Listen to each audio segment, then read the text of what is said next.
వందే మాత్రం. నేను మీ journalist Navata. Welcome to R voice. కళ్ళున్నా చూడలేని కబోదులు కమ్యూనిస్టులు. కళ్ళ ముందు రెడ్ హ్యాండెడ్ గా దొరికిన ఇస్లామిక్ ఉగ్రవాదులు తప్పు చేశారని అంగీకరించడానికి మనస్సు చాలదు.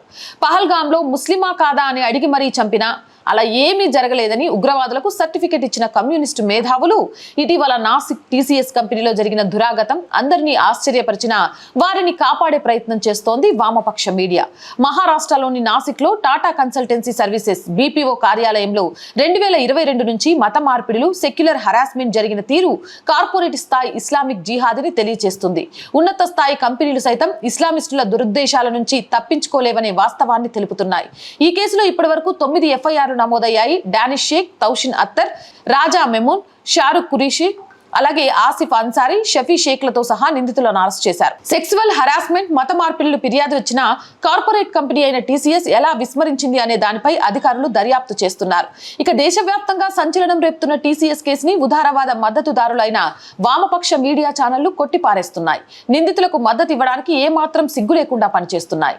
మహిళా పోలీసులు కంపెనీలోకి వెళ్లిన తర్వాతే ఈ విషయం వెలుగులోకి వచ్చినా ఆ విషయాన్ని అంగీకరించేందుకు ఈ వామపక్ష మీడియా సిద్ధంగా లేదు. అది ఓ కంపెనీలో జరిగిన చిన్న విషయంగా చిత్రీకరిస్తున్నాయి. ఇక మరికొన్ని వామపక్ష ఛానళ్లు అయితే ఫేక్ న్యూస్ అని ప్రచారం చేస్తున్నాయి. మహారాష్ట్రలోని బీజేపీ నాయకులను ప్రసన్నం చేసుకునేందుకు పోలీసులు ఉవ్విరూలుతున్నారని, అందులో భాగంగానే ఈ మత మార్పిడి, లైంగిక దాడి వంటి ఆరోపణలను ఓ కార్పొరేట్ కంపెనీలోని ఉద్యోగులపై వేస్తున్నారంటూ వార్తలు నడుపుతున్నాయి. ఈ వామపక్షవాదులు ఎప్పుడు ఎవరి పక్షాన నిలుస్తారు అనే దానిపై దేశ ప్రజలందరికీ ఓ స్పష్టత ఉంది. ఫెమినిజం పేరుతో లెక్చరర్లు ఇచ్చే ఈ కమ్యూనిస్టులు ముస్లింల చేతుల్లో మహిళలు వేధింపులకు గురి అయితే వారి మద్దతు మాత్రం ముస్లింలకే. దళితుల విషయంలోనూ ఈ వామపక్ష పార్టీలు కానీ కమ్యూనిస్టు ఛానళ్లు కానీ నిలిచేది ముస్లింల పక్షంలోనే.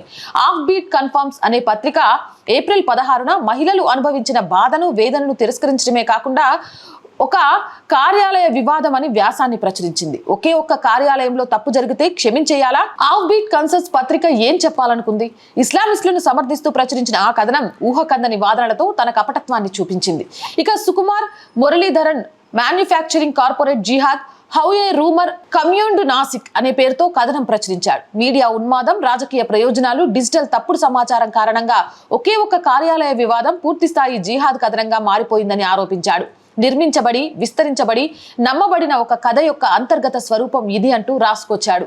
ఇక మీడియా, రాజకీయాలు సహా కొన్ని శక్తులు ముస్లింలను వ్యతిరేకించేందుకు దుష్ట కూటమిగా ఏర్పడి నాసిక్ ఉదాంతాన్ని క్రియేట్ చేశాయని సుకుమార్ తన వ్యాసంలో రాసుకొచ్చారు.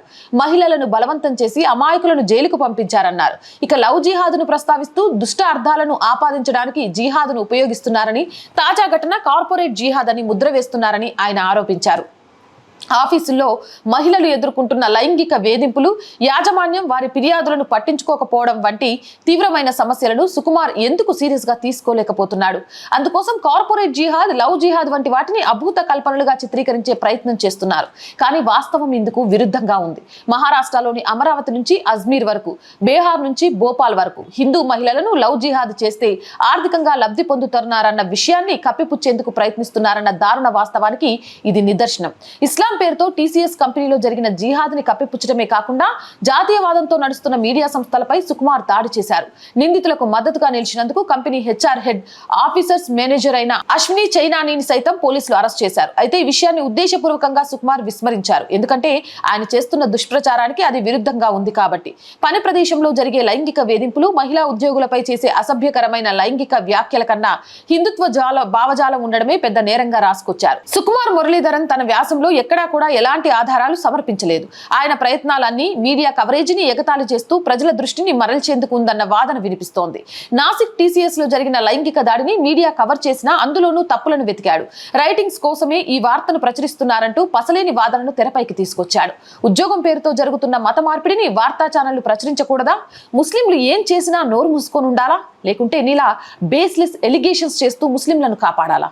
నిందితులు ముస్లింలైతే లైంగిక వేధింపులు, బలవంతపు మత మార్పుల వంటి సున్నితమైన విషయాలు వామపక్ష ఉదారవాదులకు ఏమాత్రం పట్టింపు లేవని దీంతో స్పష్టమవుతుంది. బాధితులను పూర్తిగా విస్మరించి వారిని ఎల్లప్పుడూ బాధితులుగా లేకుంటే నిర్దోషులుగా చిత్రీకరిస్తున్నారు. ఇప్పటికైనా హిందువులు కళ్ళు తెరవాలి. ఇస్లామిస్టులు చేస్తున్న దురాగతాలను, వాటిని కప్పిపుచ్చేందుకు వామపక్ష ఉదారవాదులు చేస్తున్న ప్రయత్నాలను తెలుసుకొని వారికి బుద్ధి చెప్పాల్సిన అవసరం ఎంతైనా ఉంది. అవునంటారా కాదంటారా? కామెంట్ చేయండి. జై హింద్, జై భారత్. మోర్ వీడియోస్ కోసం our group of channels, our voice, our political, our Sanskriti 3 channels ని సబ్స్క్రైబ్ చేయండి. కంటెంట్ బాగుంది అనిపిస్తే లైక్ చేయండి, షేర్ చేయండి. ఆర్థికంగా ఆర్ వాయిస్కి మీ చేయూత చాలా చాలా అవసరం. మీరు చేసే సహాయం మాత్రమే ఆర్ వాయిస్ని ముందుకు నడిపిస్తుంది. ఆర్థికంగా సహాయం చేస్తారని ఆశిస్తున్నాం. సహాయం చేయాలి అంటే సబ్స్క్రిప్షన్ పక్కనే జాయిన్ అనే బటన్ ఉంది. 1 to 5 లెవెల్స్ ఉన్నాయి. ఏదో ఒక లెవెల్లో సపోర్ట్ చేయండి. లేదా స్క్రీన్ మీద గూగుల్ పే, ఫోన్ పేతో పాటు అకౌంట్ డీటెయిల్స్ ఉన్నాయి. మీకు తోచిన సహాయాన్ని అందించండి. వ్యాపార ప్రకటనల కోసం 8328500576 నెంబర్ని సంప్రదించండి. జై హింద్, జై భారత్.